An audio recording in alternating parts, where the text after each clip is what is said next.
So Professor Matei, we are ready to start our conversation. I welcome everyone here to this book talk, this wonderful event that we are holding to host Professor Eric Santner, professor from the Chicago University German Studies. He wrote many, many books on different topics in the intersection between politics, literature, philosophy, political theory, and law, which is our biggest concern in this occasion, but all the other issues that he talks about are fascinating, and we are looking forward to hear from him. I would start with Professor Matei and the greetings, and welcome everyone. Thank you so much for your participation. Very lovely. Thank you very much, Mariella. Thank you, Eleonora, for organizing this meeting, which is the first of a series that we are hosting here at the Collegio Carlo Alberto, that is organized by two PhD students of the program in Law and Institutions of the University of Turin, program in which both me and Professor Monateri are part of the faculty. And from this year, we have some of our best students to go to Carlo Alberto and try to organize some interesting discussions. And both Mariella and Eleonora are doing a wonderful job, and this is the first of these discussions and these occasions that I've been putting together. So we are very happy and also institutionally very proud to welcome everybody here. The discussion is on a fascinating topic, the topic of the sovereignty in the era of corporate privatization. If I can interpret the title, it's really kind of cutting at the center of the fundamental transformations in power relationship that after the fall of the Berlin Wall have occurred globally, reproducing conditions for a global order of a global power that, to use Professor Monateri's latest book, would be called Dominus Mundi. There is really now, for the first time in a long period of time, after the Peace of Westphalia, the construction of a structure of power that is so mighty and so arrogant and claiming so much of our minds and the notion of truth and so on and so forth, to be considered a real claim for global universal sovereignty. The discussion, therefore, is going to be extremely interesting and timely. The new sovereign has all these sort of new features that go from concentrated capital into corporations, into a control of artificial intelligence and communication technology that is capable of intervening and changing even the deeper ways of thinking of our collective consciousness. The speakers are exceptional. Both Professor Eric Santner is a professor, distinguished professor at the University of Chicago in the Department of German Studies. He's a very, very extensively published scholar in a large variety of fields and topics. And his last book, Sovereignty Incorporated, is actually the core of this conversation. Our own Professor Monateri is a full professor of civil law at the University of Torino. He also has a position at Sciences Po in Paris. He's a comparative lawyer, a legal theorist, and his latest work is actually, I don't know if it's the last one, but in 2018 he published for Hart and Oxford the Dominus Mundi. Which is a book that was actually very well received and quite discussed in many circles here in Italy, in Europe, and elsewhere. So I don't think I have to spend much more time. I was just actually using a few minutes to wait until other people are arriving. I can see that there is an acceptable number of participants. This is a seminar. It's going to be very informal, I guess. And so everybody who is interested in intervening, I guess, can use some of these technological devices that will allow him or her to do so. And so I guess we start. I don't know if you guys have talked about who is going to speak first, if first the presenter or the discussant or what's going to happen. So We will give the floor to Professor Santner. Okay, Professor Santner, you have the floor. Thank you very much for being virtually in Torino, and hopefully you will be here really with us at some point someday. Thank you so much. Thank you. I want to try a little introduction in Italian. Just to... Sono molto felice essere da voi oggi. Prima di tutto voglio ringraziare Mariella Pittari per avermi invitato a far parte di questa serie di conferenze e anche i professori Monateri per il suo consentimento di iniziare la discussione dopo la conferenza. Mi dispiace molto di dover tenere una mia prima conferenza in Italia, non in Italia, in questa forma strana. Avrei tenerla in persona. Avrei tenerla in persona. Vorrei essere a Torino o no at Torino. Okay. So what I plan to do is to talk a little bit about how this book came together. It's a book of 3 authors.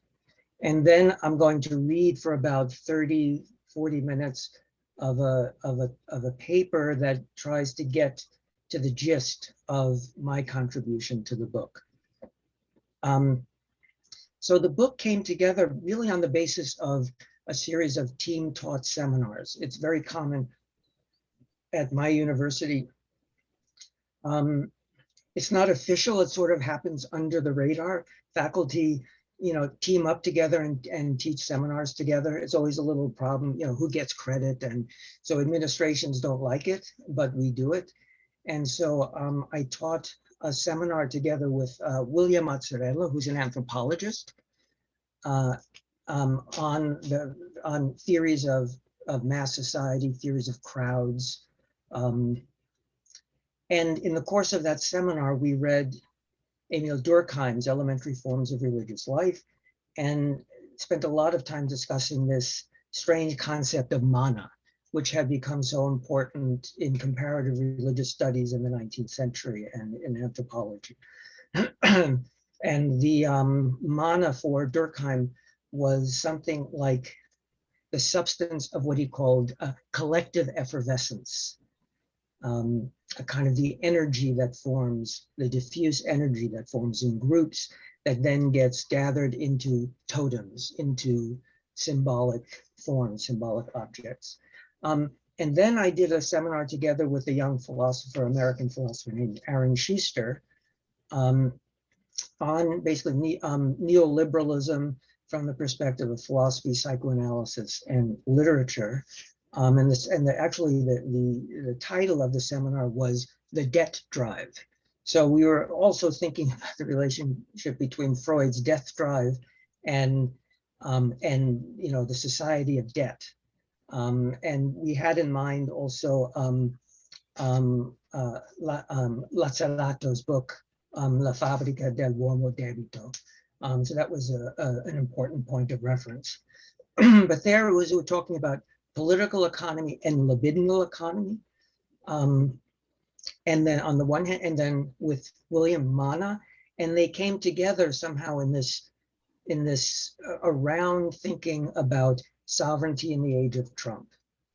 And or sovereignty at sort of a culminating point, a high point of the neoliberalization of politics, where it seemed that what was happening, that was a national sovereign was also a global brand, and how that overlapping was perhaps not coincidental, but really had a kind of historical there was a historical index that it meant something more broadly than just Trump.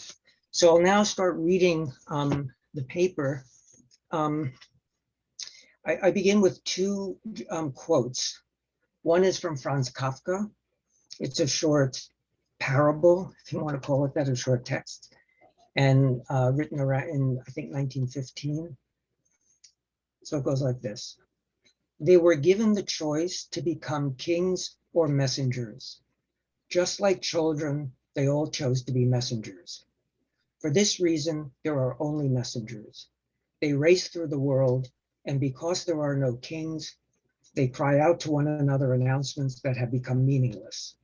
They would happily put an end to their miserable life, but because of their oath of office, they don't dare. Okay, so we have this kingless, this sovereignless society, and it's like a plug is unpulled, and what you get is like the movement of particles. You get, in a certain sense, social media, a kind of,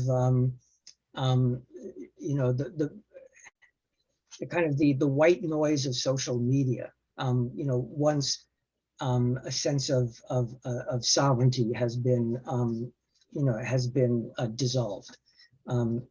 That's how I hear that that parable. The second text comes from the novelist Don DeLillo. The novel is White Noise, and this has to do with brands, the status of brands, as a kind of a locus of glory, of the sacred, of mana, you know, as we'll see. So this is from the novel. She uttered two clearly audible words, familiar and elusive at the same time, words that seem to have a ritual meaning, part of a verbal spell or ecstatic chant. Toyota Celica. A long moment passed before I realized this was the name of an automobile. The truth only amazed me more. The utterance was beautiful and mysterious, gold shot with looming wonder. It was like the name of an ancient power in the sky, tablet carved in cuneiform. It made me feel that something hovered. But how could this be? A simple brand name, an ordinary car. How could these mere nonsense words, murmured in a child's restless sleep, make me sense a meaning, a presence? She was only repeating some TV voice, Toyota Corolla, Toyota Celica, Toyota Cressida, supranational names, computer generated, more or less universally pronounceable, part of every child's brain noise, the substatic regions too deep to probe. Whatever its source, the utterance struck me with the impact of a moment of splendid transcendence. End of quote. It's kind of an amazing passage. Okay, so now I'll begin my talk. First, just to make sure that since I'm going to use the word mana, and it's not clear that everyone really knows this word. It's very common in people who come from anthropology or ethnographic studies, comparative religion. This is a word that people are familiar with, but it was introduced into European discourse about so-called primitive religions by Robert Codrington, who was an ethnographer and also missionary. And this is it's a Melanesian word. And this is one description he offers. This is in the late 1870s. The Melanesian mind is entirely possessed by the belief in a supernatural power or influence called almost universally mana. This is what works to affect everything which is beyond the ordinary power of men, outside the common processes of nature. It is present in the atmosphere of life, attaches itself to persons and things, and is manifested by results which can only be ascribed to its operation.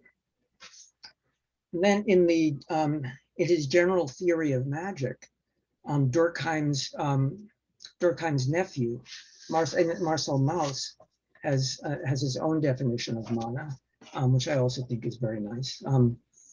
This extraneous substance is invisible, marvelous, spiritual. In fact, it is the spirit which contains all efficacy and life. It is only supernatural in a way. That is to say that mana is both supernatural and natural, since it is spread throughout the tangible world where it is both heterogeneous and ever immanent. So that's, I think, is really crucial. It's heterogeneous, it's somehow a surplus, but it's completely immanent. It's not transcendent. It's like some surplus immanence that agitates life. And then finally, to give, I want to quote a passage in Durkheim where he cites another ethnographer who describes mana in a way that makes it sound very close to Freudian partial objects and partial drives, which I kind of like. So this, he's talking about, I think it's Theodor Preuss. He did indeed show that even in advanced religions, spirit and soul are conceived in the form of vague discharges, spontaneously emitted from the things in which the mana resides, and sometimes tending to escape using all available routes, mouth, nose, and every other body opening, breath, gaze, speech, and so on. So it's very close to the way Freud and Lacan describe partial drives and erotogenous zones. So you see a confluence of a number of different, I guess, perspective discourses intersecting around mana. You could see why it could be occupied by so many different kinds of thought. Okay, so I'll go. Among the most quoted texts in the literature of anthropology is no doubt Claude Lévi-Strauss's short introduction to the work of Marcel Mauss, first published in 1950. The passages that continue to exercise an enormous force of attraction on readers are those pertaining to the notion of mana, a concept, or as Lévi-Strauss will call it, a signifier, that itself functions as the name for just such forces of attraction in the so-called primitive cultures analyzed by Mauss as well as by his uncle Emil Durkheim. Now, Lévi-Strauss famously argued that mana functions in the way his two predecessors claimed, that is, this magical substance, above all in their own writings. Quote, so we can see that in one case, at least, the notion of mana does present those characteristics of a secret power, a mysterious force, which Durkheim and Mauss attributed to it, for such is the role it plays in their own system. Mana is really mana there. So he's basically saying it's in the ethnographic writings that mana is elevated, is invested with the powers that they think it has there. Lévi-Strauss's attempt to critique and ultimately disenchant the concept by analyzing it as a linguistic phenomenon, as the name for a structural feature of all human language that comes to be hypostasized, treated as a substantial reality, has, it would seem, itself absorbed a remnant of the force it was meant to dissolve. The work of disenchantment can, it would seem, exercise its own considerable charms. We're actually in, I mention this because so many people, I will quote some of Lévi-Strauss's text, but so many philosophers after Lévi-Strauss cite the exact same passages. It was crucial to Lacan. It's crucial to Zizek. Agamben quotes the passages in probably every other book he's written. There's always a little reference to this passage in Lévi-Strauss. Lacan gets his notion of the master signifier, the quilting point, from Lévi-Strauss. It had an enormous impact, and it's a tiny little book, and the pages in question are maybe 5 pages. But it has, it really, it's almost like the key to post-war French thought. It's also important because we're now in, at least in the United States and North America, in North American literary studies, there's a move sort of, we have these different turns, the spatial turn, the linguistic. We're now in what's called the post-critical turn, where the so-called hermeneutics of suspicion is being inverted into a suspicion of hermeneutics. And sort of like people are getting tired of, reading literature, always looking for power relations, always looking for the work of ideology. So there's a kind of return to almost like to a sense of what's enchanting about literature, what's enchanting in aesthetic experience, kind of an experiential, sensual, really, I want to say, where the soul is involved, the flesh of the body. I think it's a bit exaggerated, that movement. But that's another issue.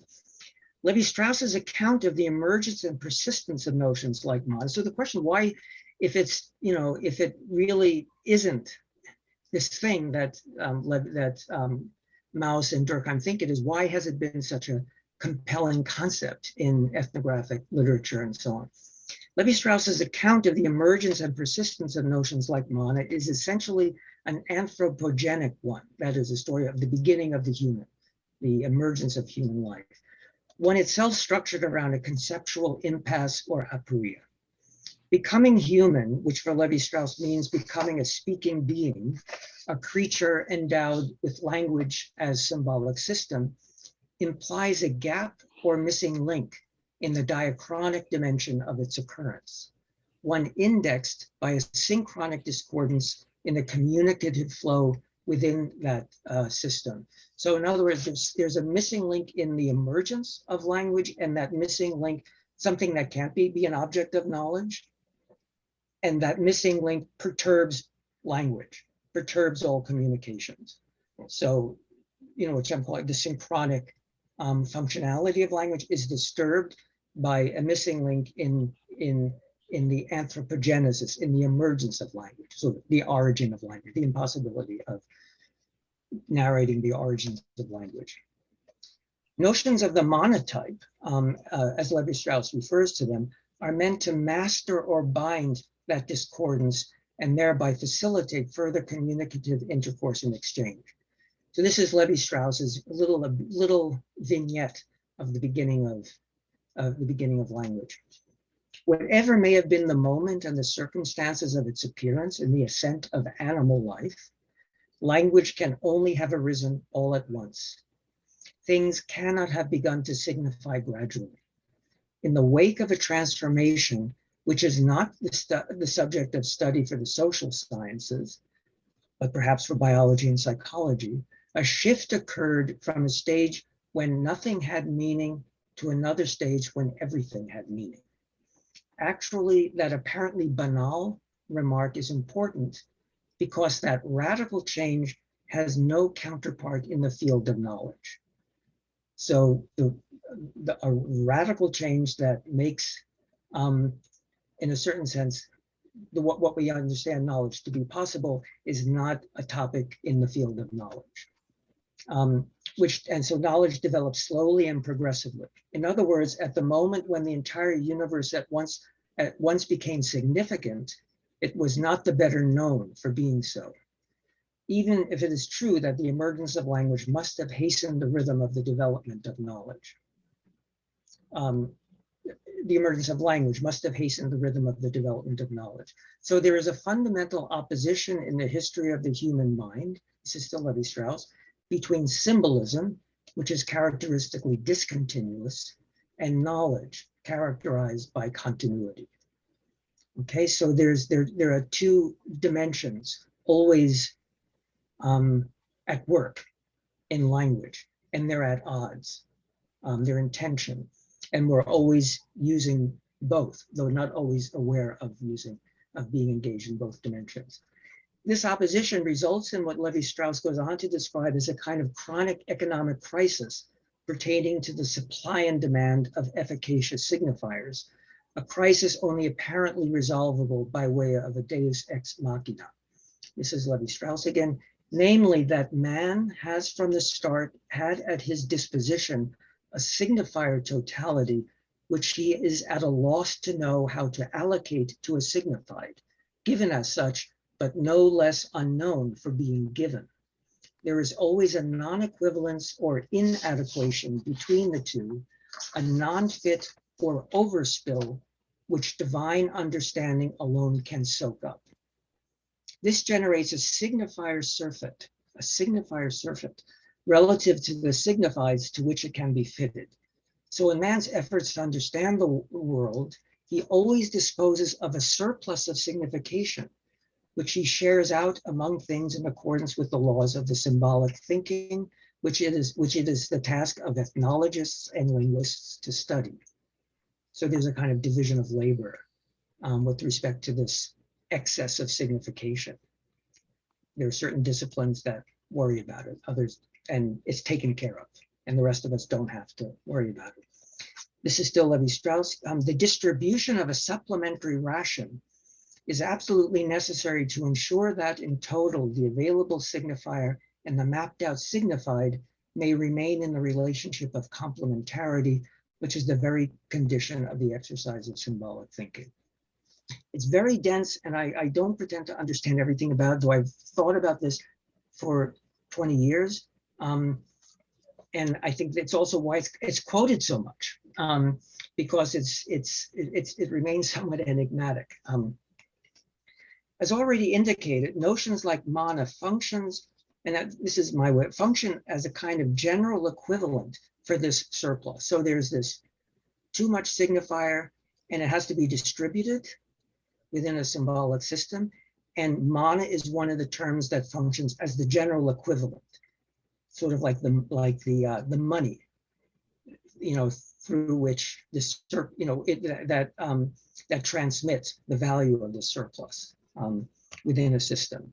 Levi-Strauss famously characterized this surplus as a floating signifier, a symbol in a pure state, and a zero symbolic value, that serves as a relay or transfer point for its distribution and circulation. And as Levi-Strauss further adds, notions of the mana type stand, quote, surety for all art, poetry, every mythic and aesthetic invention. So there too, there's this division of labor or division of experience. And notions of the mana type, what mana pertains to, is what is elaborated, experienced in the arts, in aesthetic experience, at least in modernity. So, and this is my voice again, so strange as it may seem, a certain poetic excess would appear to be what allows social mediation to get a grip. I would say a libidinal grip on the imagination of embodied subjects. So partly what I'm arguing is that where there's a gap, a structural gap in knowledge, that gap is in some sense filled, or what it generates is a poetic excess, a kind of a rhetorical excess, a surplus signification, a kind of endless process of figuration, that is figuring a void of knowledge, but that in a certain sense lets us avoid the void, lets us, in a certain sense, keep our minds and our bodies active, in motion along these paths of figuration, or with respect to this void of knowledge. And knowledge, the pursuit of knowledge, just goes on. Like poetry and all that stuff is taking care of it, keeping it in motion, entertaining it. It's worth underlying a fundamental ambiguity with respect to the notions of surplus and excess. As already noted, the signifier surfeit that functions, that notions like mana serve to bind and relay, is correlated to a gap in the chain of knowledge, or perhaps better, to a knowledge that can't be known, but only excessively signified. That is, and this is really, I think, is what all that Freud was saying about the unconscious. There are impossible knowledges, but we know these impossible knowledges. How do we know them? Through an excess of signification. Freud called it dream work, the formation of symptoms. So the unconscious is the locus of this excess of signification around a structural void of knowledge that comes with our entrance into the space of meaning, in becoming speaking subjects.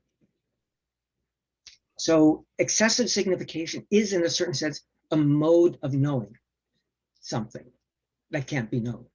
It's a way of being in relation to it. Mana holds the place of something missing in the space of reasons, the space of possible knowledge of the world. In Levi-Strauss's anthropogenic terms, we come into the world endowed with a distinctive sort of inadequacy, with something forever withheld from our comprehension, yet insisting in our lives as a nodal point of what Raymond Williams called structures of feeling. The insistence of this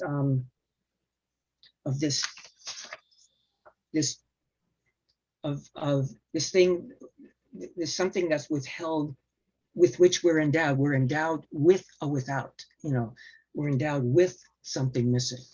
It's like, I like to think of this word, I tend to work with puns and neologisms. So I'm calling insistence, I'm spelling it insistence, E-N-C-Y-S-T-N-C-E,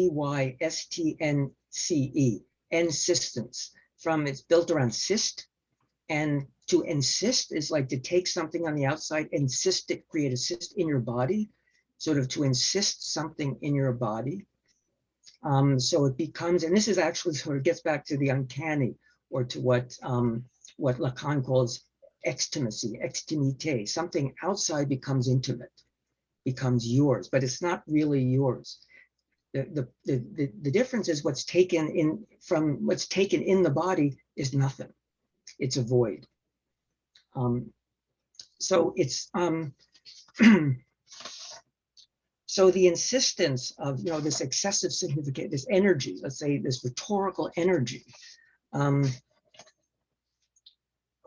should be understood as the way in which the mind insists the gap in the chain of knowledge. It's like your mind is insisting on something, but it's insisting on your mode of insistence. You're insisting on a knowledge that can't be known, but that, and one could say, you're not aware of this knowledge that can't be known. You're unconscious of it.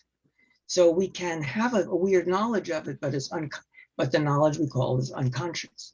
And the mode of unconscious knowledge is this insistence, kind of rhetorical excess, constant pressure of signification, figuration. Another way of putting it would be to say that we come into the world endowed with a kind of surplus scarcity, a scarcity that's not a determinate scarcity.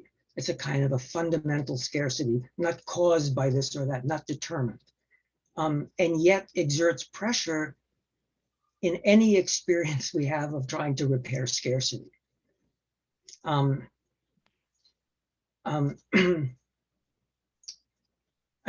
example,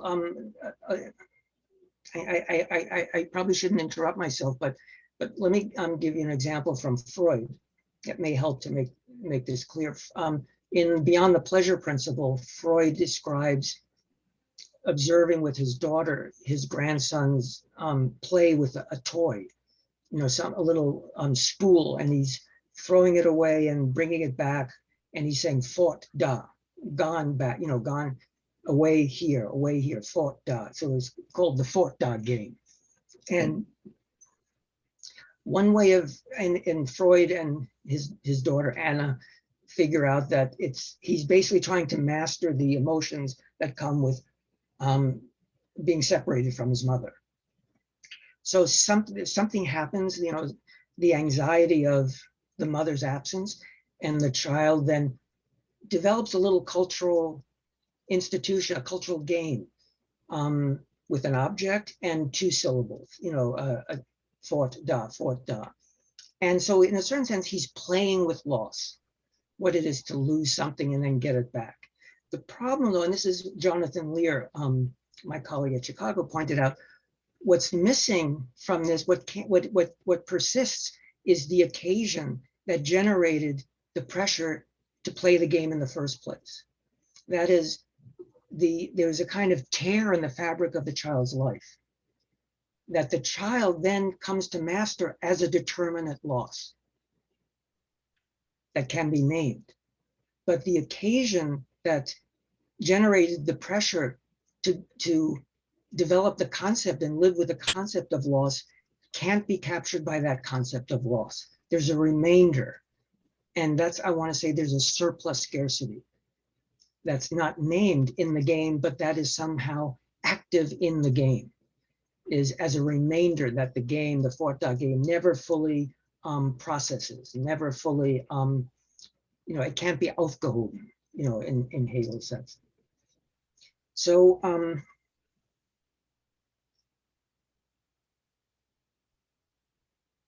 okay, so we come into the world endowed with, we might even say invested with a surplus scarcity that every form of life must cope with, or better, find a way to manage, with special emphasis on the first four letters of the word mana, manage. You know, I'm going to make more puns with mana. There is a signifier surfeit. There's too much signification because something has always already gone missing from the space of meaning, which adds to life the remnant of a void that is in a peculiar sense less than the nothing of a loss or absence. That is, loss or absence are, you have concepts, they're determinate, but there's the void at issue is not determinate. It's kind of a trauma, a traumatic break that then gets elaborated, but of course never fully. It continues to, you know, insist.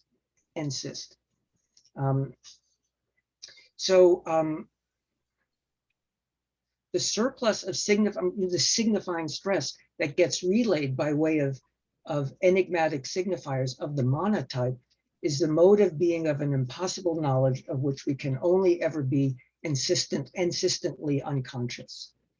So we live with something, we're constantly living with something, elaborating something, living under a kind of pressure that Freud, you know, came to elaborate under the heading of unconscious mental activity.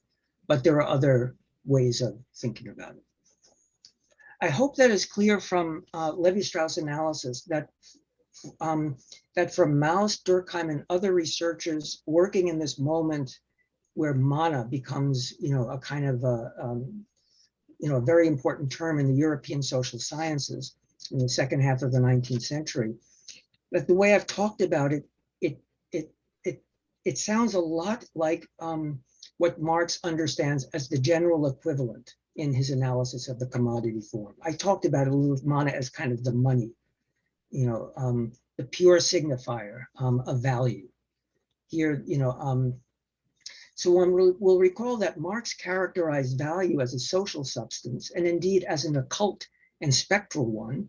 This word is gespenstige Gegenständigkeit, kind of spectral materiality, gespenstige Gegenständigkeit, extracted from the bodies of workers and transferred to objects of as a surplus value in excess of any use value. Marx's political economic point was that in modern capitalist societies, lives are governed by, subject to the demands and commands of this marvelous surplus and its imminent drive to self-appreciation, to what might be called its autodoxological tendency. So doxologies are hymns in praise of God, and autodoxologies, you know, I'm using that term for what Marx calls the self-valorization of value, die Selbstverwertung des Werts.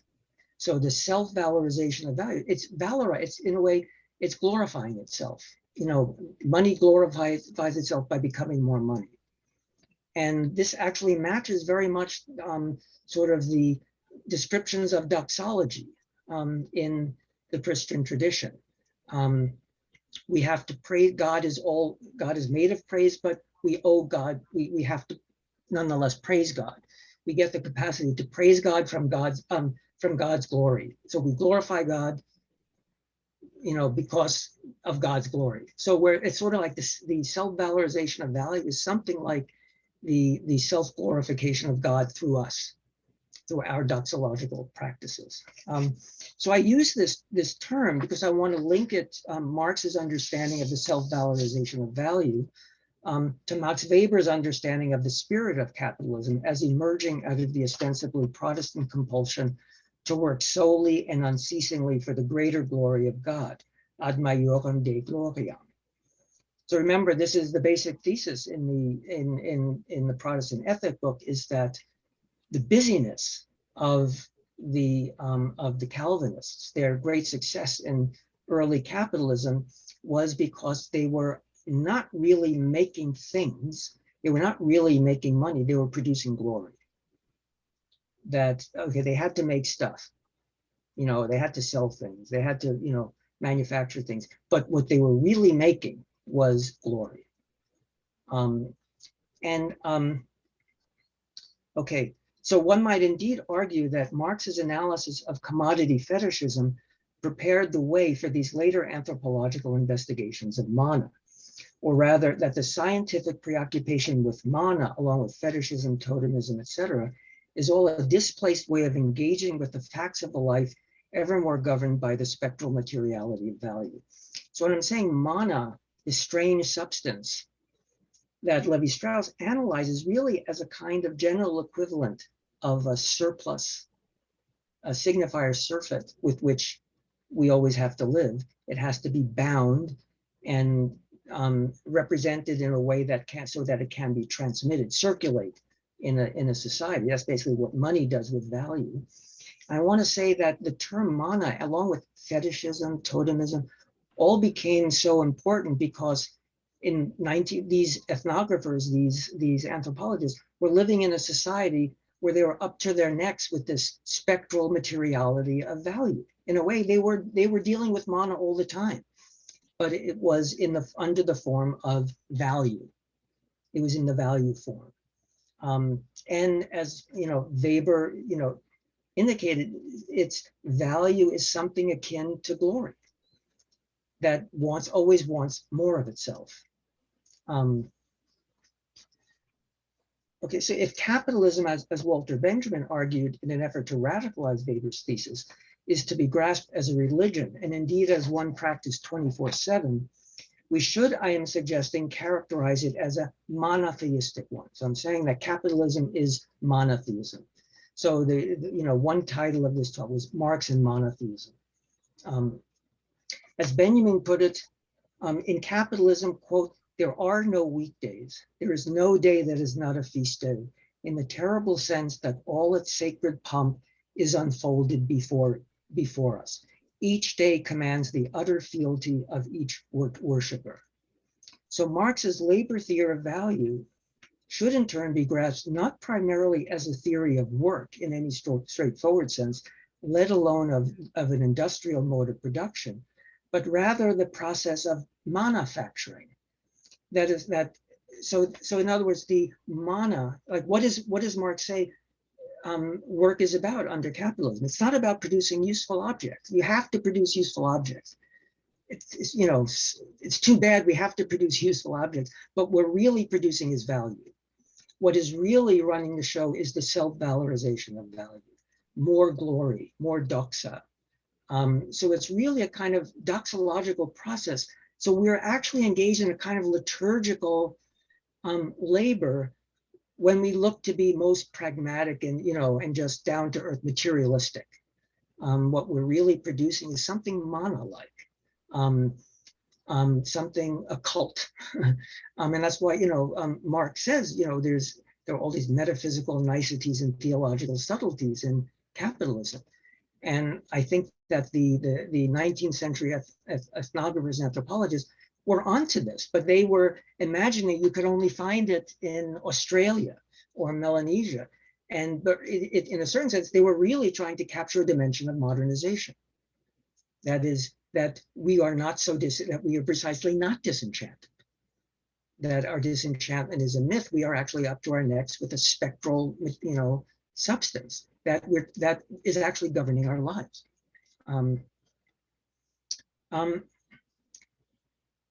So it's a process of mana-facturing that is not so much efficiently as efficiently produced. So we are, we all are in a certain sense officiants. That is, like priests or people who perform religious service. We're engaged in the religious service. We're not efficient, not participants in efficient markets. We're maniacal participants in efficient markets.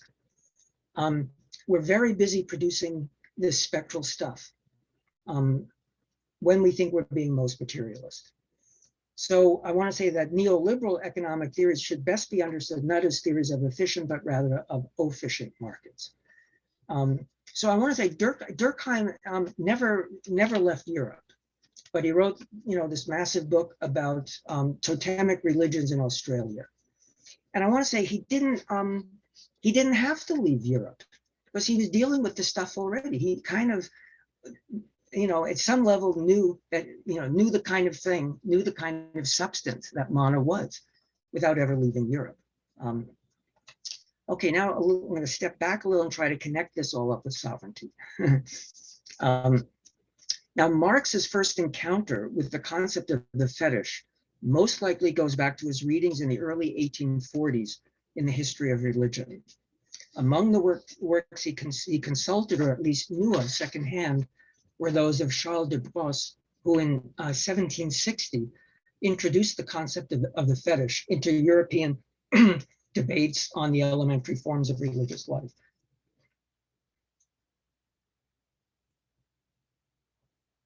So Marx read widely in the history of religions. It is significant, I think, that the concept that will become so central to the labor theory of value, fetishism, began to get a grip on the European imagination at the end of the Ancien Régime, at the very moment, that is, when royal sovereignty, along with the political theological doctrines and rituals that sustained it, was beginning to yield to popular sovereignty, a shift that demanded new ways of establishing and sustaining social bonds. So I want to see a synchronize sort of the decline of royal sovereignty with the ways in which these concepts like totemism, fetishism, mana begin to get a grip on the European imagination as crucial concepts for understanding society, but not their society.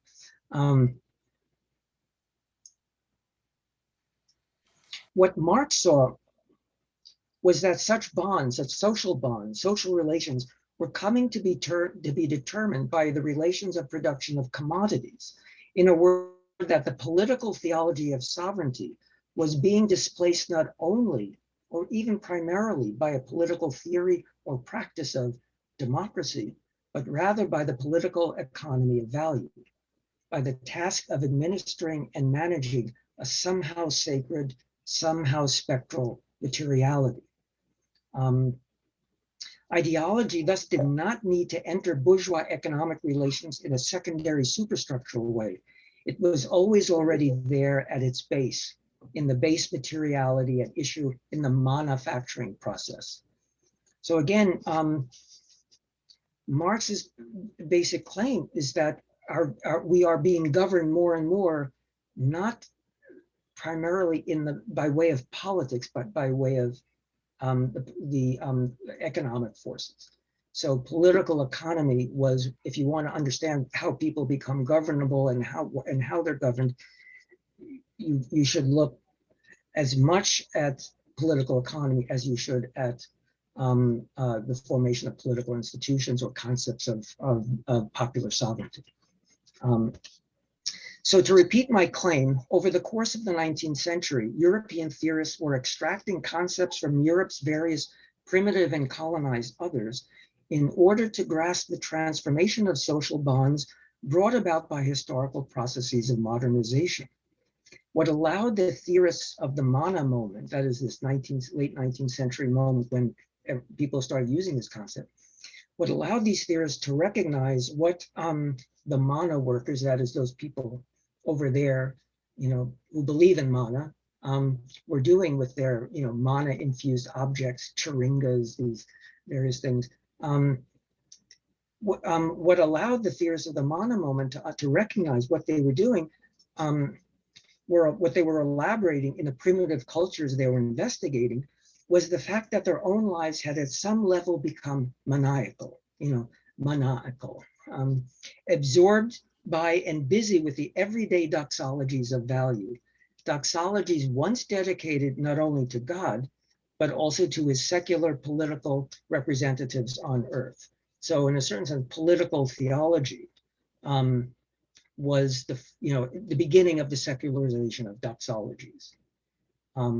So it goes from, let's say, from God to the king and ultimately to value, I want to say.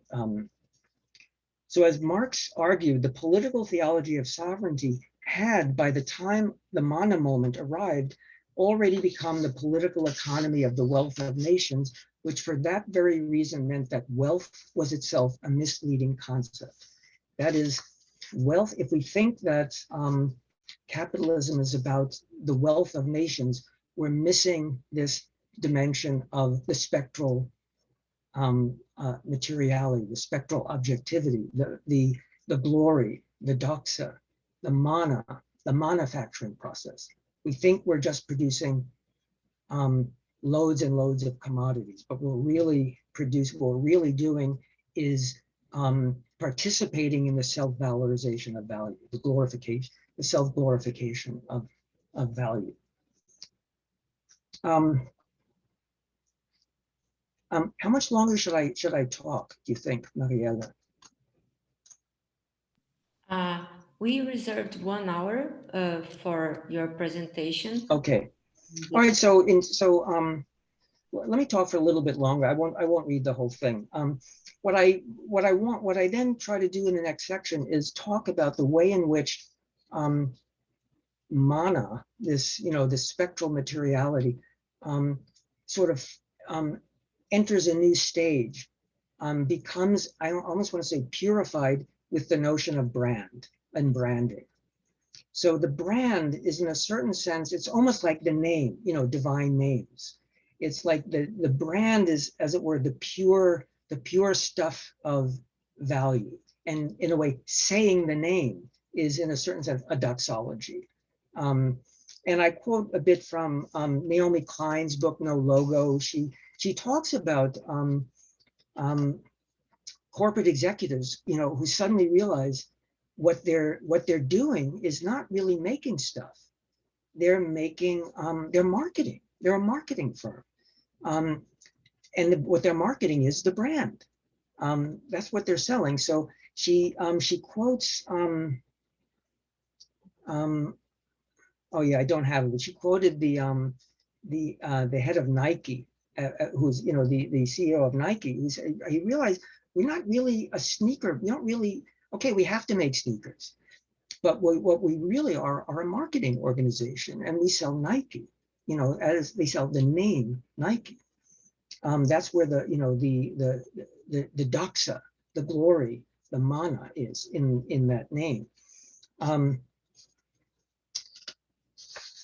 And we know more and more that the actual making of stuff is more and more relegated offshore, often through subcontracting. And the work of branding is done, in corporate, corporate offices, but actually more and more, by way of the gig economy, that's, it's becoming, redistributed, among, knowledge workers.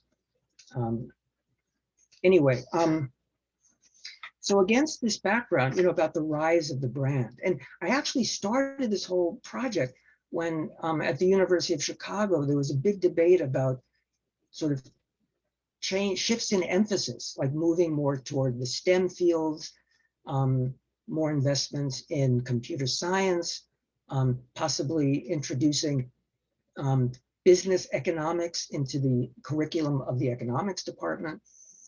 And everyone was debating, humanists, social science, everyone was debating, wait a minute, what's going to happen to the Chicago brand?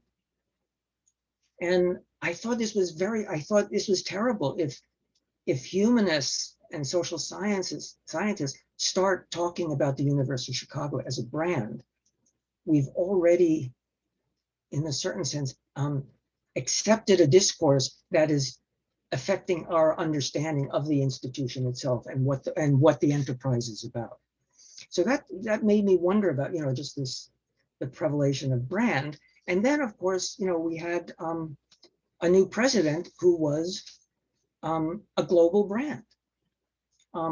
So against this background, it really maybe should come as no surprise that the former, I wrote this when he was still president, that the former president of the United States managed to amalgamate political office, person, and brand.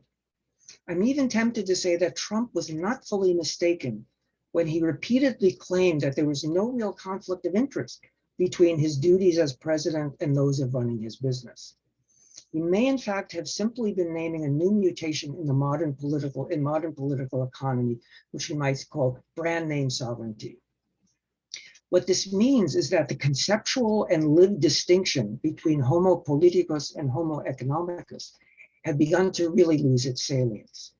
Trump, we might say, is the proper name, or rather the brand name, of this zone of indistinction between homo politicus and homo economicus. Trump's own autodoxological drive of self-appreciation, his constant need to be praised and to praise himself in front of others, to amplify the value of his personal brand, would then no longer be a contingent quirk, the personality disorder of the former incumbent of the office of president, but rather something transpiring within the office itself. Call it the rebranding of sovereignty. So basically what I'm saying is like, certainly one aspect of neoliberalism, particularly that what Gary Becker focused on, is human capital, the sense that everyone is not we're not workers, but we are human capitals that we invest in, in the ways that optimize the maximization, that basically the self-valorization of our value. What that meant is that everyone, in a certain sense, had to brand themselves. And you see this, I see it among students. You see it, in social media. I mean, people in a certain, particularly in the gig economy, where you are your own individual enterprise. So your individuality is an entrepreneurial individuality, and which means that you're constantly engaged in a kind of autodoxology, of self-praise. And Trump is just the most extreme example of that. Constantly, needing to hear how important, Trump is. And it's really not even him, it's his name. And I just read that Trump just sent a cease and desist order to the Republican Party, telling them that they no longer have the right to use his name or his image in their messaging or in merchandising. In a certain sense, they have to get permission. In a certain sense, they have to license the Trump name for the Republican Party, for politics. So in a certain sense, he's saying that the brand Trump trumps even the party politics. The other thing that happened that I found somehow relates to this was when on March 3rd and 4th, there was supposed to be a kind of political rapture. The QAnon conspiracy people had this fantasy that on March 4th, Trump would be inaugurated. It had historically until the 1930s, March 4th was the date of the inauguration of the president. And so they thought this will really happen. Biden will disappear and Trump will. And there were going to be a lot of people coming to Washington, the QAnon people. For those 2 days, the Trump International Hotel tripled their rates. So instead of $300, it was $1,500. It was $1,500 a night. So they were cashing in on this conspiracy theory about that they knew was a conspiracy. So anyway, it just was all, the economic, the political, and the fantasy were all kind of working together. So let me just conclude. In Capitalism as Religion, Benjamin characterizes capitalism not only as a remorseless cult practiced 24/7, he also suggests that it is the first religion that infinitizes debt. And of course, the German word he uses is Schuld, which means both debt and guilt. So it infinitizes, you say, debt or guilt rather than offering redemption.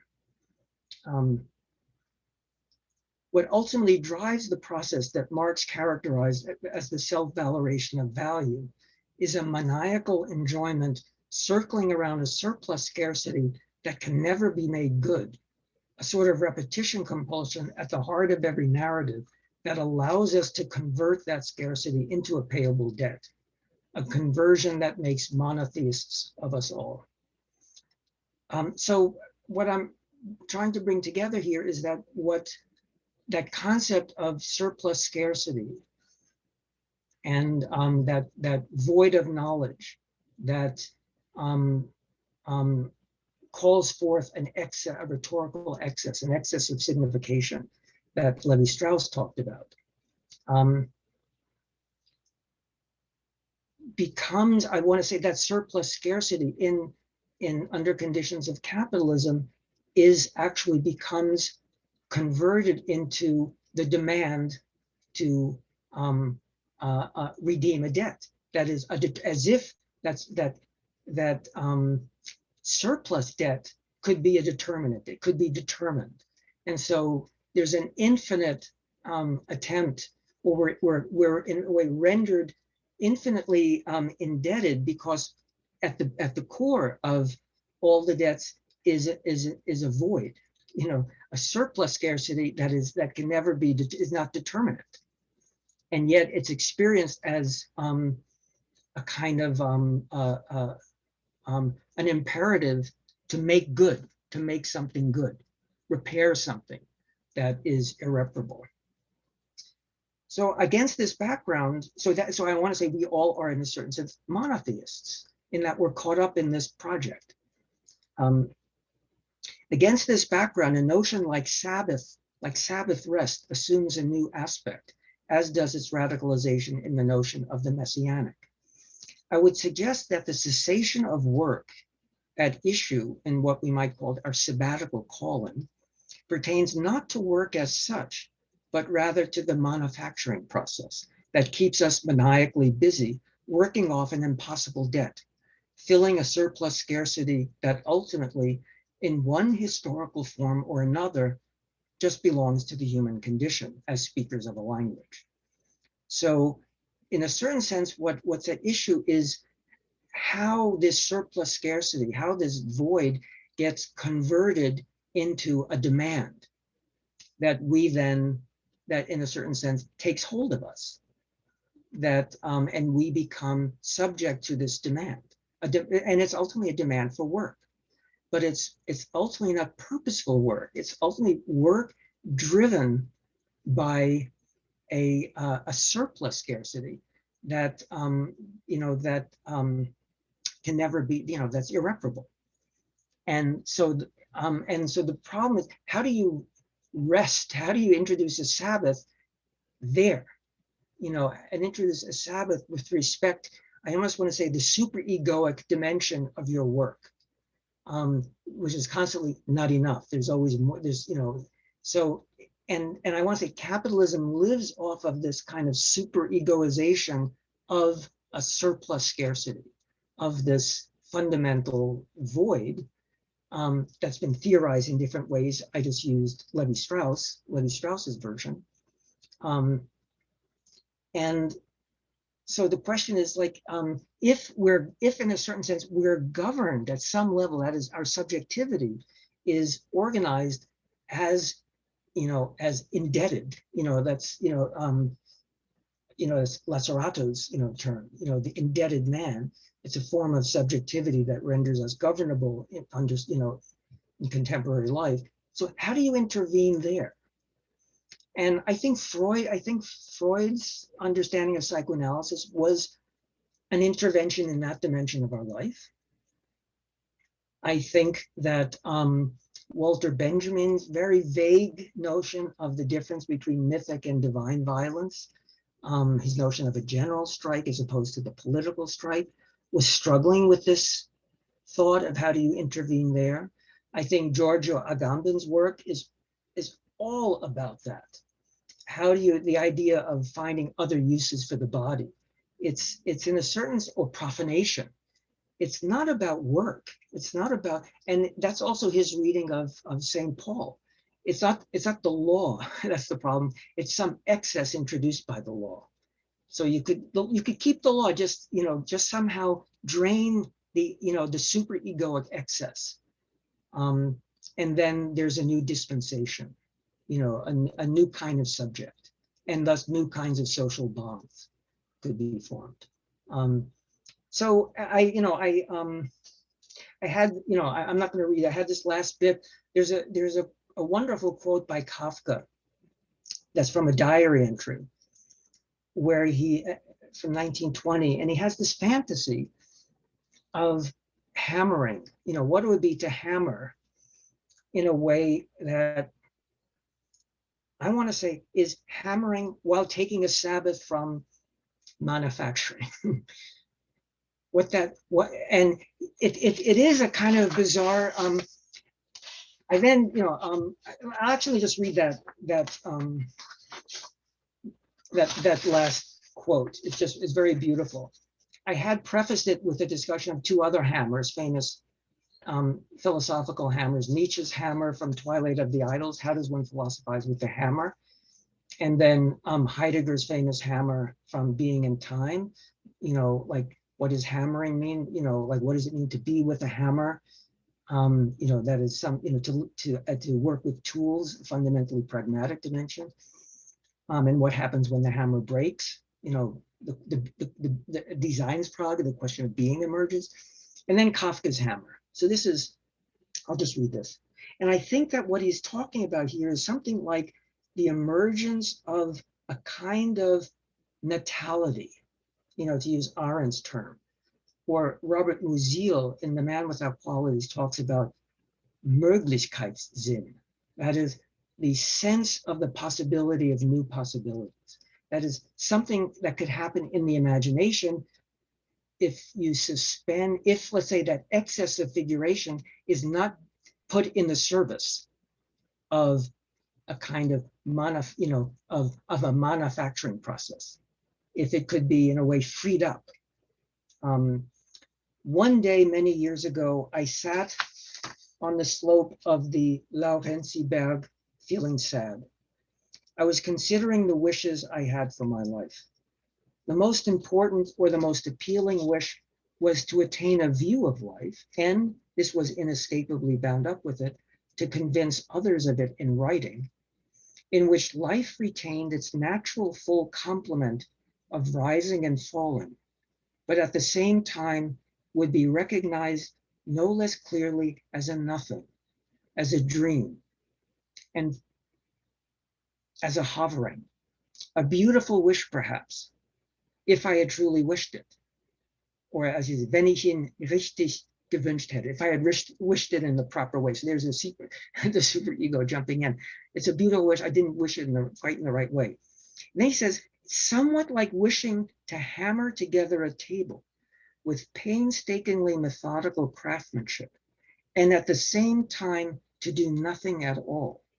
And not in such a way that people would say, this hammering is a nothingness to him, but rather this hammering is really a hammering to him. And yet at the same time, it is also a nothingness, whereby hammering would have become still bolder, still more resolute, still more real, and if you will, still more insane. I mean, it's translated in English as senseless. The German is irrsinniger, but I would say, più pazzo. That there would be a kind of, a new, a break with the normal, a break with sanity, but without becoming insane. Okay, so that's I said that's how I would have ended it, and actually it turns out that's how I ended it. Thank you very much. Thank you so much, Professor Santner, for this inspiring conversation that we are having here. It was very elucidative of your book. I mean, for those who read, they can get a sense going from semiotics and very deep philosophical stuff from the social science to our current times. Now I'm going to give the floor to Professor Monateri, my supervisor in the PhD. He wrote his latest book on Dominus Mundi, as Professor Mattei said. Thank you. Welcome, Professor Monateri. Thank you, Mariella, and thank you, Santner. I must acknowledge, first of all, how much I am indebted to Eric Santner for his notions of the uncanny and the surplus of immanence, and political access, and also Überenglish, which is hardly translatable in any other language than German, because it is something beyond signification, but also novel signification. And so I think it is very important, and it is a real issue now to try to capture the uncanny access of the political and to cope with the fundamental void, as you say, which is at its center. So there are three points I would like to discuss with you today. One is the mana, the use of the notion of mana. The other is, so to speak, rebranding and disenchantment. And the third is, of course, disenchantment and capitalism as religion. So first, mana and the use of mana. As you said, there has been an era in anthropology which was deeply marked by the use of mana as an explanation for many different customs and different ages through the world. But then this notion and the use of this notion has been strongly challenged, for instance, by Dumézil in his study on the early Roman religion, saying that it was a typical flaw of comparativism, using a Melanesian notion to understand a Roman notion like noumen. So why are we to use a Melanesian term to explain something which is so deeply Roman, like noumen? So it is exactly a flaw of comparativism, a naivete. It is methodologically defective. So I want to really discuss with you, because I think it is important to capture this access. And I wonder if mana, which is certainly, I mean, attractive, can effectively be used for this. Can I just respond to that one? All right. Okay. I totally agree that I think that I don't really think we should be using mana the way that Durkheim or Mauss were using, that is to characterize how these religious practices actually work. In fact, they were using Durkheim was using this Melanesian word to talk about Australian tribes. Totemism was, as a Native American word, and it was used to describe everything. So clearly these words, there's a promiscuity in the use of these concepts. That's why I think Claude Lévi-Strauss was so helpful, because he said these different, whether it's noumen, mana, they're actually, the pressure to generate them comes from a structural feature of language. And the structural feature of language is this discord between possible knowledge and the pressure of signification. And then my question was whether the way in which modernity was, in a certain sense, caught up in that problem, how modern capitalist society organized that problem. But not because it was about mana, the way they imagined it, but because it was about this, it was the problem under conditions of capitalism where it was valued. But they were trying to talk about value. They weren't trying to, under the sign of talking about elementary forms of religious life. They were talking about advanced forms of capitalist life. Yes. But so that's. No, okay. Because I'm developing this argument, touching the other 2 points. Well, second, about rebranding and disenchantment. Well, it is almost dazzling in these days, to see how the Duchess of Sussex rebranded the royal family as a firm, running a family business.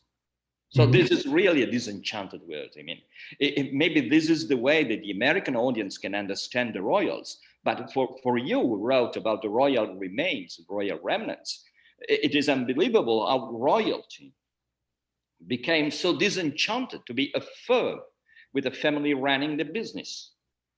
Except it's not, except it's just, it's, in a certain sense, I think they're ultimately embracing it. Yeah, we're a brand. Yeah. The monarchy is a brand. Sure, exactly. But I want to underline the political ambiguity, which is intrinsic in adopting at the same time a neoliberal viewpoint and a left liberal rhetoric. The Duchess is using the two tones, the modal thinking of neoliberals and left liberal rhetoric in the same moment. So I think that there is an inner ambiguity in these matters, which needs to be developed indeed, and to have conscience of. And what you said from the standpoint, I think, of political theology about brand and the name is so important, but I cannot, of course, afford it now, confront it now. Especially for those who have not a Jewish background, it's important to remind that the way to referring to God in Judaism is referring to him as Hashem, the name. And so the name or the matter of names, especially in authors like Taubes or Gershom Scholem, is so important for these matters. But so I reached the real point, which is the third, about capitalism as religion. In comparison with Weber's theory of the disenchantment of the world. Can I share the screen so I can project? If you allow me, I can just also disable attendee screen sharing, but I prefer to be enabled if you can. You have to be a host. Yes, but I'm not. Okay. So it doesn't matter, but I'm reading. I have no idea how to do that. Yeah, you can make him. It's it doesn't easy. matter. Yes, there is a share screen, but I'm not. No, but you could be easy to make you a host, co-host, I think. Whoever is the tech person, I think they just have to make him a co-host. If you can do it immediately, or otherwise I just read words of two from Benjamin, because I think they are, yes. Okay, you're a host now. You're a host. Computer, not it's done. You became It's done. You're a host. You're a host. You can share your screen. You can share your Great. Thank you, Professor Santner. Yes, okay, share. Okay, you see, religion may be discerned in capitalism. That is to say, capitalism serves essentially to allay the same anxieties, torments, and disturbances to which the so-called religions offered answers. What is important here is that this religion of capitalism, has no specific body of dogma and no theology, a purely cultic religion. And as you mentioned, the God of this religion is a hidden God. And about should functions of should consider, is saying Benjamin, the demonic ambiguity of this word. Religion of pure cult without dogma, a parasite of Christianity. Now I want to stress this word. Can you see my slide? No. Mm-hmm. Okay. Well, so in Benjamin, the matter of religion and capitalism is not merely as in Weber, of capitalism as a formation conditioned by religion, but a religion itself whose main features are being purely cultic, no theology, no specific body of dogma, the permanence of the cult, God which is hidden, and a parasite of Christianity. In a way, he's describing capitalism in the same way, for instance, as Francis Yates describe the occult philosophy of Christianity, the Christian Kabbalah. And I think this is rather important, especially from the standpoint of political theology, because especially this reference to a hidden God, you know, and the cult, which is so gnostic, so Kabbalistic. And patently for me, this is my point, it is something which has a lot to do with witchcraft. It is much more similar to witchcraft than to theology. Witchcraft is purely cultic. And it has a lot to do with mana, because we can use mana to explain witchcraft. And I think that witchcraft is displaying an important role in the birth of modern sovereignty, both in Baudin as in James I. Both wrote extensively about witchcraft and were involved in witch trials. And I think this is important, especially to dislocate Schmidt's theory of political theology. Using theology, Schmidt is occulting, is hiding this witch-like dimension of modern political. Because in a way, theology is orthodox. Witchcraft is much more heterodox, of course. And there are no dogmas. So my point is, why don't we use, for instance, a non-theological category to understand the excess of signification, the surplus of immanence? For instance, in a very post-critical mood, the notion of sublime, of political sublime. There is something sublime in the political, in sovereignty, and maybe also in Brand. This is the first time I'm thinking about Brand in your terms, but something which is always beyond words, defeating our capacity to cope with it in words, which is something that authors like Burke put an emphasis about the unwritten British Constitution. The Constitution is sublime. The British Constitution is sublime because it is defeating words. It is always beyond words. So my final point, as sympathetic as I am with you, is exactly to try to capture this void. And there's, I think, patent reference of Benjamin to the Kabbalah and the occult philosophy as embodied in capitalism. And that I see at work in many ways, and this excess of signification, with a last remark.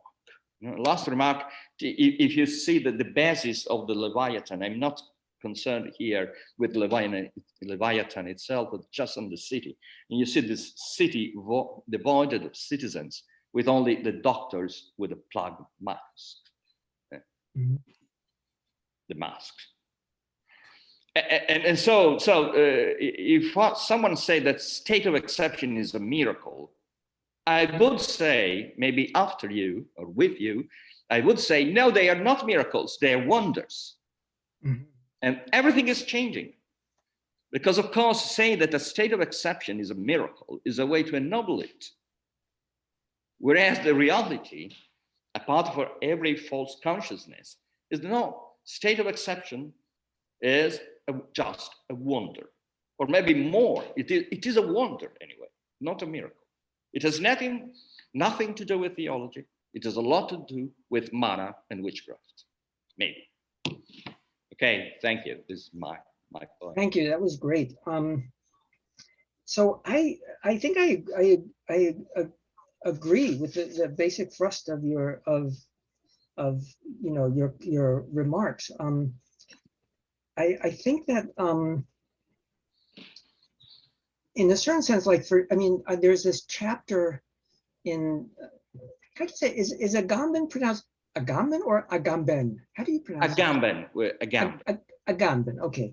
So in his book, the State of Exception, it's one of the, I don't know, zillion books, part of the Homo Sac project.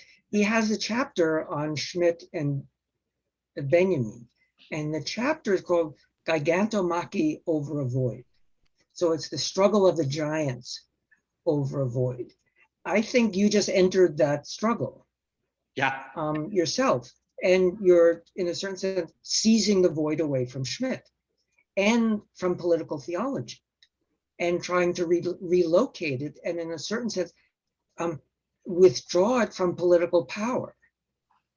And then the question is then, by calling it sublime, I'm not sure if, I'm not sure how far that gets us, or calling it, saying it's part of a cult, an occult tradition of thought. I think that's true, but I think that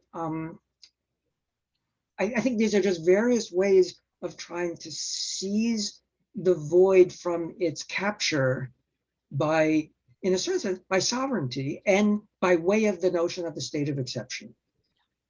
And so, and I think that's what Agamben's trying, in a way, to deactivate that capture, which is, in a certain sense, the form of our subjectivity is to be captured by it.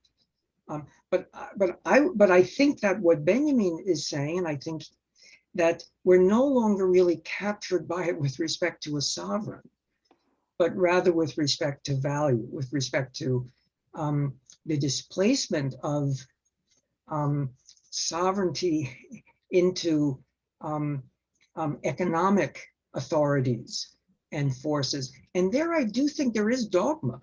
I mean, I think that Gary Becker is, one of the church fathers of, of neoliberal thought. The concept of human capital, we could say, is part of the theology of capitalism as religion.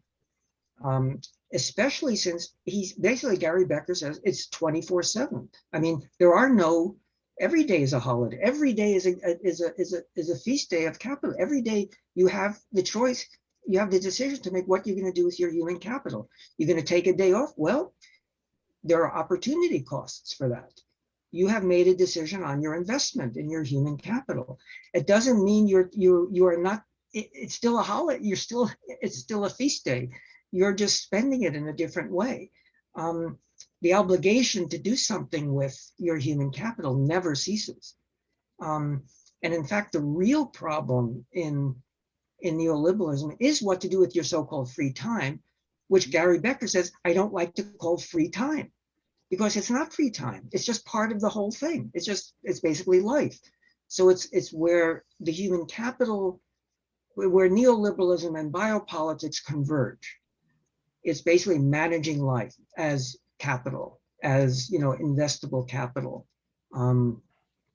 So managing life, gestione, is that the word, gestione? Yeah. Is I want to say is management, in the sense that it's not really about your physical being. It's about your the capacity you have for the valorization of value, your way you participate in the self-valorization of value in your own unique, singular branded way. Yeah. So I agree that it's another way I think about it is, in a sense, another way of thinking about secularization is our problem is not what do we do when we no longer have God's presence. The problem is, in a certain sense, what do we do when we no longer have God's void? That is the void of negative theology. It's like what we lose with the death of God is not God, it's the void that belonged to God. So we had a place to circle, for our rhetorical excess, for figuration, for our spiritual exercises, for this, maniacal activity. It was located, and now the problem is not, where is transcendence, is where is the void And where are our drive energies getting mobilized and captured?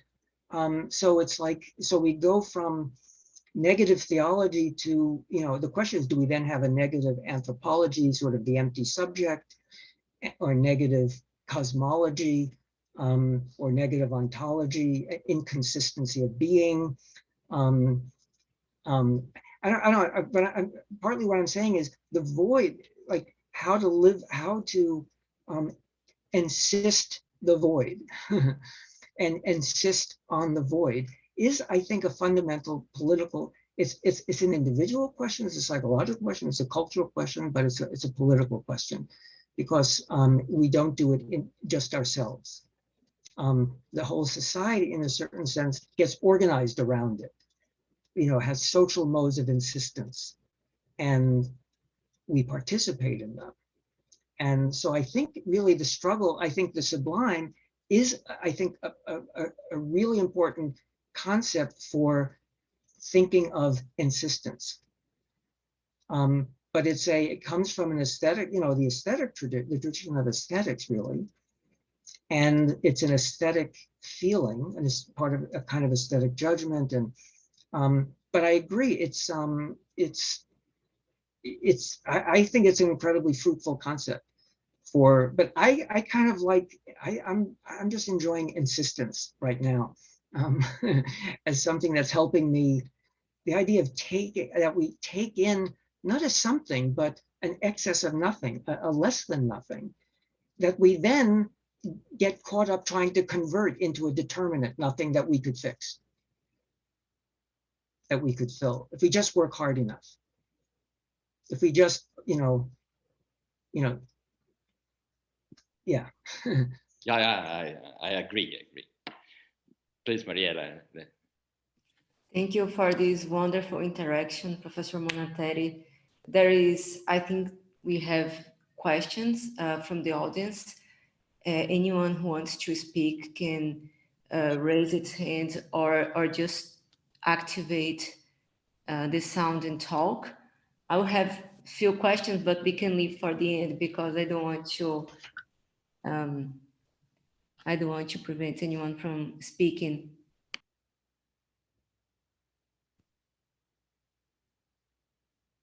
I think so I don't see yeah, Litan Chandra Biswas.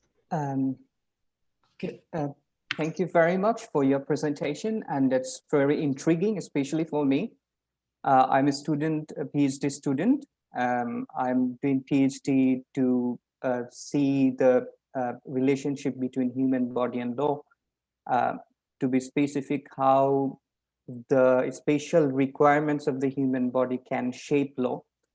My initial research based on the assumption that initially we used to look into what does our body want. We wanted to fulfill what does our body want. Then we created different kinds of mana, different kinds of concepts. And then we just concentrated on the value. And at one stage, this value has got exclusivity and spatialization, and thus the changes. So I just wanted to know, what do you think, or how do you evaluate these things? Or do you believe that these maniacal activities are keeping us or making us or taking us far away from our bodily necessity, what we should or we must have been thought about at the very first instance? So, well, I think that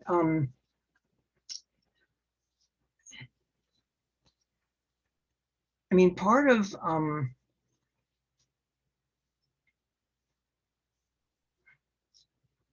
trying to think how to put this.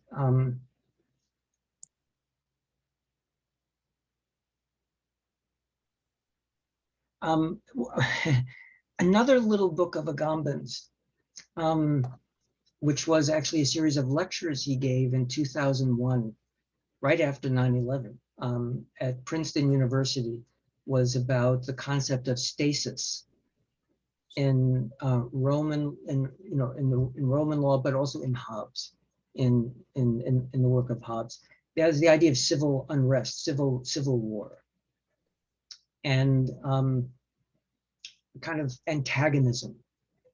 And he argued, at least with respect to Hobbes, that and this goes back to my conversation with Professor Monateri, that what Hobbes called the state of nature, the war of all against all, is a kind of state of exception that the sovereign Leviathan, in a way, holds in reserve. In a way, it belongs to the sovereign, and so it's like that's Schmidt's concept: the sovereign is he who gets to decide on the state of exception. But what happens when there's a fundamental, but that being held in reserve can break out into civil war. That is, become stasis, in which a complete, a new organization of society becomes possible. And we could say for Benjamin, it's the fictive state of exception versus the real state of exception in some sense. I like to think of it in relation to homeostasis, which goes back to the body. We think of life as being ultimately regulated by homeostatic imperatives that allow us to flourish as the kinds of beings we are. And there's a big movement in philosophy and ethics to think about virtue ethics and the concept of human flourishing. What allows for human flourishing, and at least in the natural sciences, and I think quite more and more in the social sciences, human flourishing is still thought of in respect to the concept of homeostasis. And what I'm trying to say is that with this surplus scarcity that we get by becoming speakers of a language that is inhabitants of a symbolic order, we get a dimension of stasis from the start that can't be fully absorbed into homeostasis. So there's a kind of agitation that in a way doesn't belong to the self-regulation of the body, but belongs to, in a way, the troubled self-regulation of the form of life, of the social space in which we dwell. And so there's a kind of so the flourishing of life, is from the start always in a way attacked from within or disrupted from within by a kind of stasis that pertains to the way in which we've insisted a void that in a way is out there. And so stasis I think of as this persistence of insistence, and then the struggle to name it, to create an institution around it, transform it, let's say transform the wonder of it into the miracle of the state of exception. And so, but I think that and I think that the reason why Agamben thinks politics so closely together with life is for this reason, because it's about how life is inscribed. And the inscription of biological life in a political order that is organized around, at least organized according to a principle of sovereignty, will shape the stasis that troubles homeostasis in a particular way. And the question is, can we dislodge that? Can we suspend that way of, but I don't think you ever get rid of stasis. I think that it is that, I think for me, it's the same question as, of the status of the unconscious. The unconscious is for me the name for the insistent, the persistence of insistence, of a void. that something that is not a possible object of knowledge, yet we know through our dream work, our slips of the tongue, our symptoms. In other words, there's more life in us than, you know, than neurosciences can ever dream of. But because we precisely dream of it. But we don't dream of it simply individually, we dream of it also collectively. So I think that would be where I would think the relationship between, you know, life and, you know, flourishing and what troubles flourishing. Thank you, I don't know if that, thank you, if that helps. Thank you. Yeah. That answers. Thank you. We have another question from Valeria Dani. Valeria, you can just activate the sound and ask the question. Thank you. Well, first of all, thank you very much for this brilliant presentation. And apologies, I have threefold question, let's say, but I will start perhaps with a sort of follow-up with, you know, the previous question. And I was wondering if you can expand a little bit more, or if you see, let's say, a difference between the cessation of work, what you were talking about, Shabbat and stasis, and if there is a fundamental difference in your particular opinion between cessation and slowing down. And I'm thinking about, you know, the Italian tradition of autonomism, right? And so lavorare con lentezza, and what is the difference between these two different forms of resistance, you know, against the capitalist time. And so this is like the first part of the question. The second part of the question is about the body of the sovereign.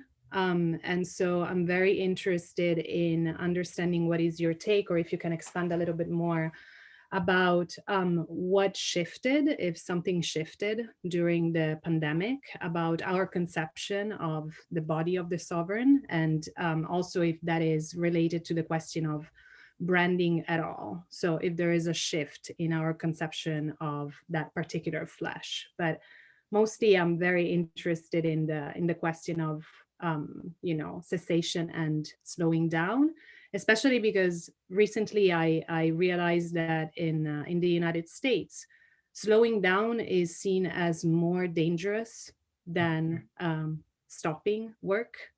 And I think that that is incredibly interesting in terms of our relationship with the machine of production, right? And the time of production. So, and I will leave out the third question because yes, I will just stop here. Thank you very much. Thank you. I mean, I personally have, you know, only like, you could tell from that strange Kafka quote with which I ended how difficult I think it is to imagine this sort of temporal resistance in the mode of alternative temporalities or alternate ways of. I mean, it's a little bit, you know, it is a little bit like this Pauline motif of hosme, like you know, you remain in your calling, but as not. So you're hammering, but as not. And so I'm not sure if that, now the question is whether that, you know, there's a part of me that thinks, and then I get a little upset thinking this, am I just talking about something that the mindfulness movement in, you know, in the present time is also just talking about? It makes me nervous because it thinks, you know, oh, then it's just, okay, it's why not, you know, it's sort of popular, you know, and then I think, well, no, why not embrace it? It is, I am talking about a kind of mindfulness. And but the question is, it's a mindfulness that I think is not simply an individual practice, which is how the mindfulness movement thinks. The question is whether there's something like a politicization of, you know, of mindfulness, which would involve, I think, different temporalities of uncoupling from certain kind, you know, from regnant temporality of production. Certainly, this thought of busyness and your body always being busy, and that this 24/7. I'm not sure if it works by simply saying, we'll go back to the 8-hour, stores will close on Sundays again. And, you have to go offline at, 5 o'clock. And, I mean, a lot of companies are actually doing this, that high-tech companies are demanding that their employees stop using, social media at a certain point, or stop doing emails at a certain point. Because they see it because it's unproductive. It actually hurts productivity. But it does seem that I think there's also a sense of why so many philosophers and others are concerned with the tradition of spiritual practices these days. Some of it is inspired by Foucault and Hadot, but I think it's larger than that. And so mindfulness, spiritual practices, forms of resistance, like the preoccupation with Bartleby, I prefer not to. I think where everyone is kind of struggling with how you, in a way, we do these things in a mode of affirmation, in a mode of, rather than in a mode of withdrawal, or in the mode of simply uncoupling. And I think it's very hard. And I do think that art, performance art, theater, all the art forms play a role in this. I mean, certainly if you think about reading a poem, you have to, your time, it creates its own time. And, or a piece of music, it has a time signature. So in a certain sense, you're entering, it's not just an aesthetic experience of a different use of words or sounds, it's a different temporality. And I don't know if we should think of them more as practices rather than experiences, like practices that have consequences. How do you turn those experiences into something with consequences? How could they become more consequential in thinking about sort of public life in the public space? So I think that's part of an answer. And I don't have a sense of the difference between slowing and simply not mana-facturing. I'm just interested in separating out the dimension of, it's not about sitting still, which could look like cessation. And I want to say it's not about sitting still. It's about, in a certain sense, a different kind of vitality that's not encumbered by the overtime work of mana-facturing. Which is ultimately work that is being produced for someone else. It's it's surplus value that we're creating, and we're also doing it in more and more in ways we don't even realize, by the giving of our it's an attention economy. So when you're online, you are producing value by you're allowing your attention to be extracted from you and being converted into, and being monetized. So it's about time, it's about attentiveness, attention, different ways of paying attention,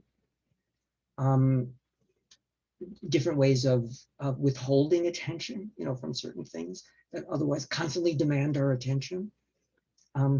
There's a political theorist at Brown, Bonnie Honeck, who's written a lot about democratic theory. She has been using a term, she calls it Sabbath power. That is seeing Sabbath not as rest, but as a kind of power. And I think it's closer to what you're saying about slowing down, but as a real intervention. I mean, you could think you're slowing down traffic. It annoys people. Now, respect to the body of the sovereign under conditions of pandemic, I really don't. I mean, surely one thing we saw with Trump's refusal to wear a mask in public was a sense that his body could never appear as compromised by human illness.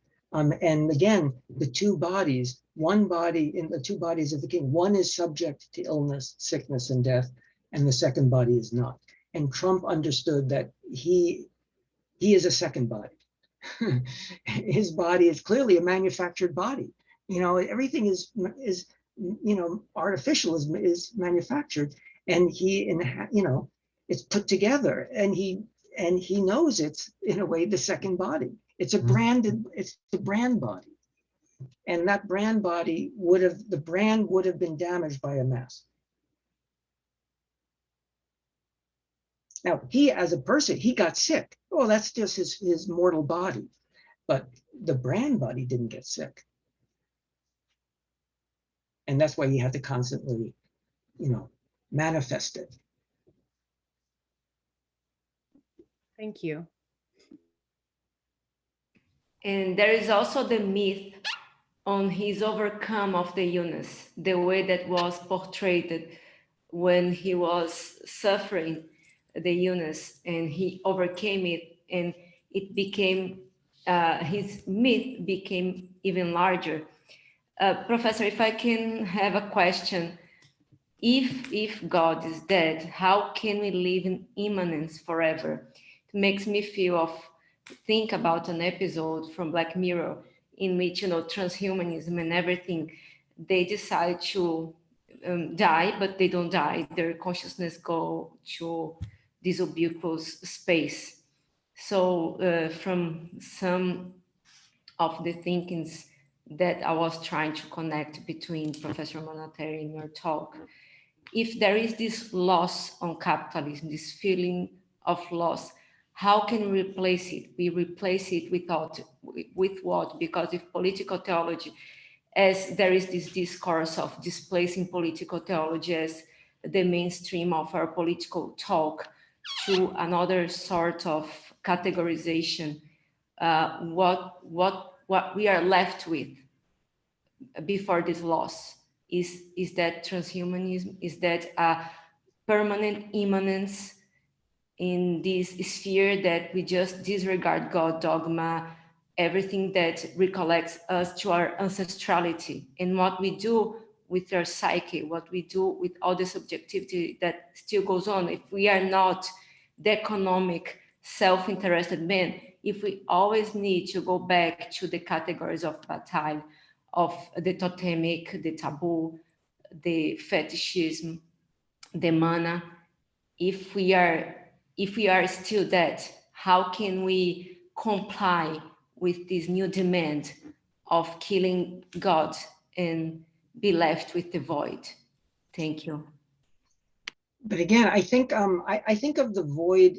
If we say the phrase "the void of God," I think there are two ways of understanding that phrase. Subjective genitive and objective genitive.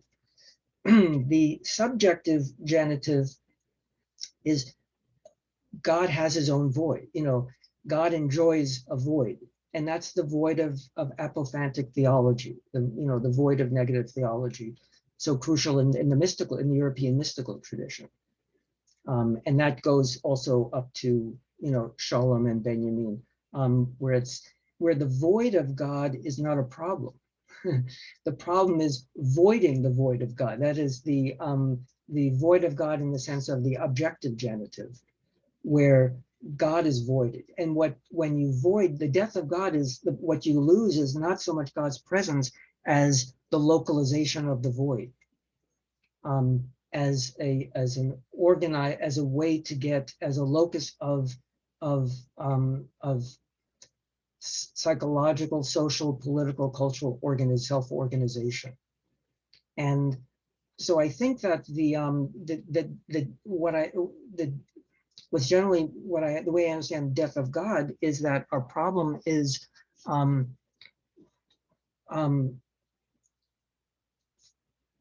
finding like not losing touch with the void.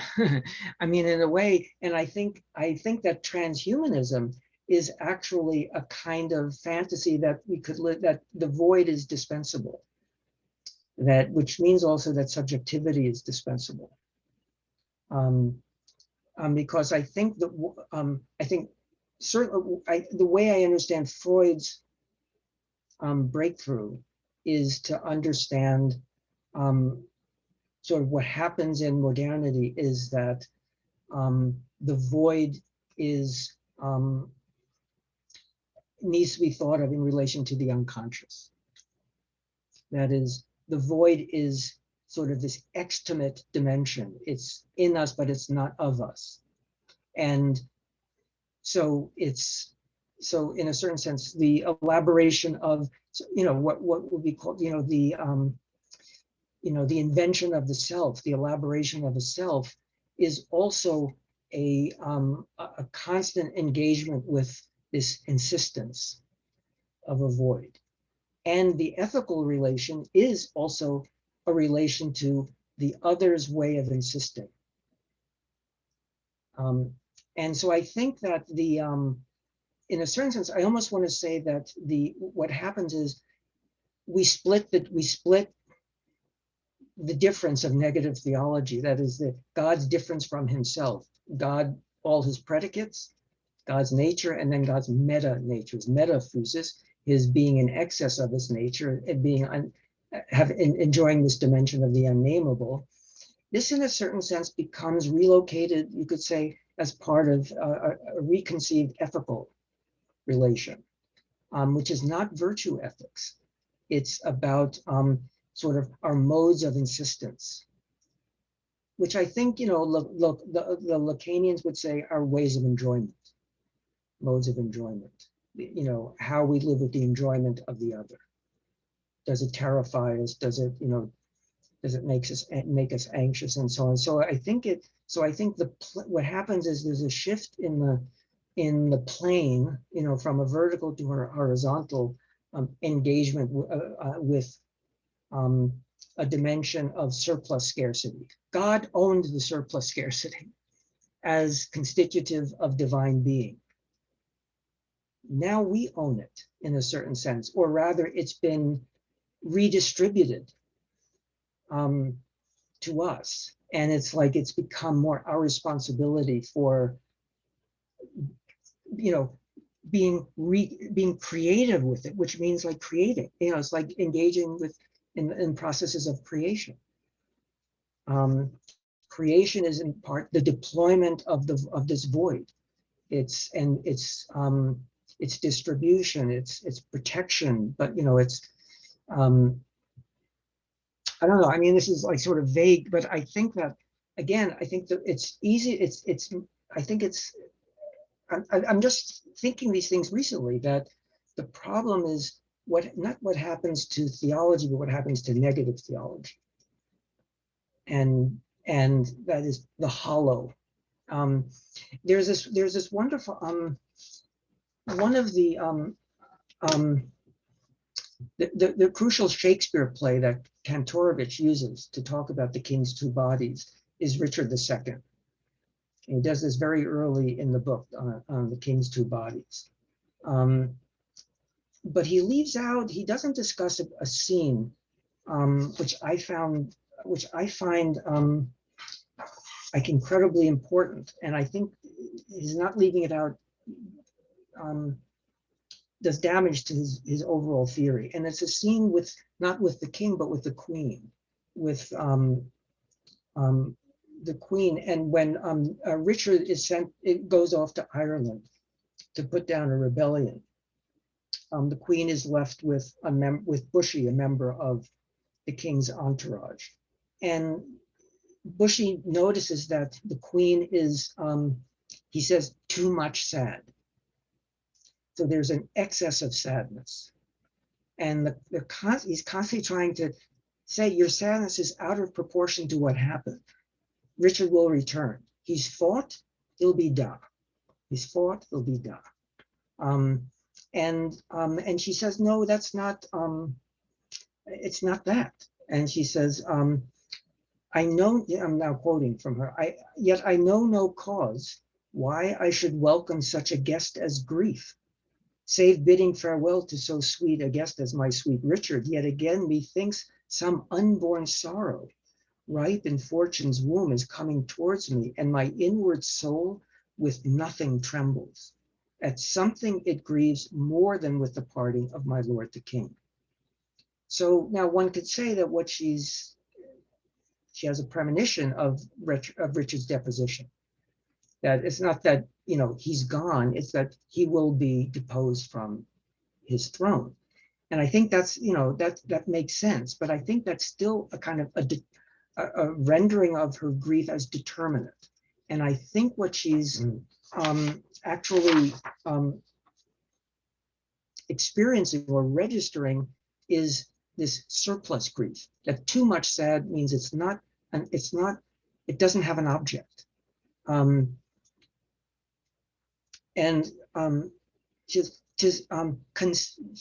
For nothing hath begot my something grief, or something hath the nothing that I grieve. What I cannot name, but what it is, that is not yet known. What I cannot name, 'tis nameless woe I wot. So I woe a nameless woe. There's a nameless loss of it that you can't even call a loss because it's not determinate. It's like the tear in the fabric of being that generates the Fort da game in Freud.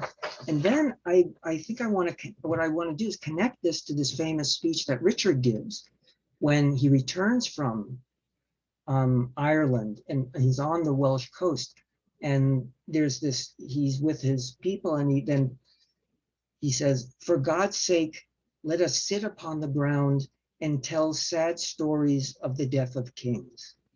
Some have been deposed, some hath been slain in war, some poisoned by their wives, some sleeping killed, all murdered. For within the hollow crown that rounds the mortal temples of a king keeps death his court, and there the antic sits, scoffing his state and grinning at his pomp, allowing him a breath, a little scene to monarchize, be feared and kill with looks, infusing him with self and vain conceit, as if this flesh which walls about our life were brass impregnable, and humored thus comes at the last, and with a little pin bores through his castle wall, and farewell king." So part of when I say there's the hollow in the crown is not simply the moment when one, you know, the king is dead, long live the king, sort of the hollow of an interregnum. It's a deeper hollow that has to do with kingship itself, in a certain sense. The king is dead, long live the king, that's Fort da. But there's a hollow in the crown where the antic sits, which is a kind of, I want to say, this rhetorical excess, this comedic excess, which is a kind of, could be thought of as a kind of vitality, as a kind of exuberance, as sublime. But here it's the source of it's seen as the source of a nameless woe. So again, I would say it's the void, the surplus scarcity, in the context of royal sovereignty. And so I want to say that Richard is not just about the precariousness of kingship, as in the sense of there's always intrigue, there's always the risk of deposition, being murdered, but that the whole institution is a kind of a mode of insisting a hollow that allows for the determination of the hollow as the hollow of the crown. King is dead, long live the king, Fort da. So that's a form of life, a way of living with the void, and a way of elaborating it in a form of life organized around kingship, around royal sovereignty. That changes, and so there's a displacement, redistribution, not simply of goods, but also of ways or modes of insistence. the locations of insistence, who becomes culpabilized, who gets to be, who can immunize themselves against the impact of it. Can you offshore the void in some sense? Thank you, thank you. There is a very interesting passage in your book, The Psychotheology of Everyday Life, when you were talking about Freud, Moses in the Egypt, and that he talks about that the foundation of monotheism is scarcity. God chooses one. God is not choosing everyone. So this is a creative, from this life, there is a creative space of scarcity, and perhaps branding is all about that. How much are you willing to pay to feel this, to be better off, to be chosen by God?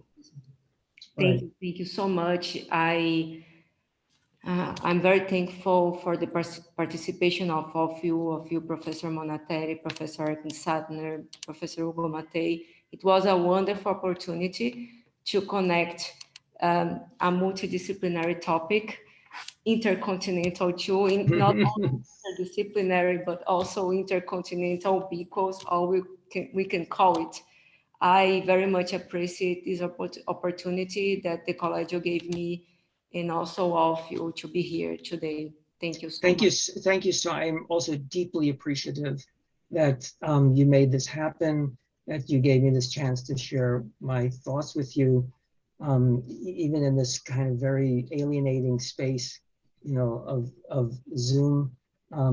But I found this really invigorating and stimulating, and I'm very grateful, and I'm glad to have, you know, at least very initially ha fatto la conoscenza, la sua conoscenza. La ringrazio e ringrazio anche a tutti. I wish that the next time we can be together in a conference, maybe an interdisciplinary one. I don't know if Professor Monateri wants to say his last words before we end our conversation today. Thank you so much. Thank you so much, Santner. Wonderful conclusion about Richard II. Great point. So thank you all for coming, and thank you, Santner, for your reflections. Thank you.